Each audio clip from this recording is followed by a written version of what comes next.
What's most notable is that we have found a pathway forward to begin the body of work. So we have available funding that will allow us to advance the bridge replacement contract, and then continue to work on the program over time. There you have it, the interim leader of the Interstate Bridge Replacement Project saying they have funding to get some of the massive infrastructure project across the Columbia underway. The bridge team met with transportation leaders from Oregon and Washington this morning to talk finances and tolls.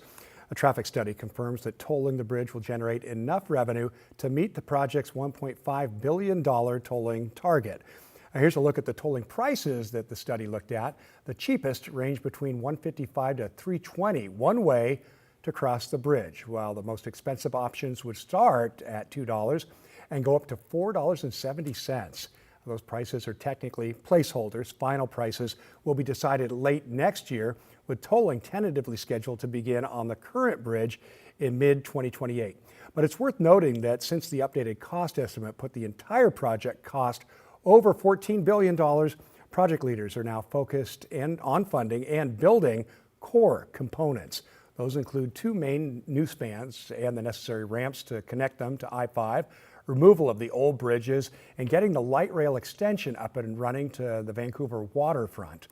Phase one of those core sections would include all of that except light rail, although the bridge would still be built wide enough for it. But whether they can actually build the tracks and start running trains will depend on whether they can land another federal grant. But in the meantime, phase one without light rail is projected to cost $5.68 billion. Today, project leaders say thanks to the updated tolling revenue, they have just enough to get phase one built. Get this, $5.69 billion. The project leader was asked today if tolls would go up in the future to try and fund some of the unfunded parts of the project. Here's what she had to say. That the toll analysis is really focused on what is a reasonable amount of funds to come to the program. These are all dedicated to the replacement bridge itself. And so at this time, it is not being contemplated sort of additional tolls to fund future phases. That may come into conversation at some point, but at this point, we're focused on this set of toll rates, and this is what they can support based on the costs that we see for the program. So this is really specifically related to the bridge itself.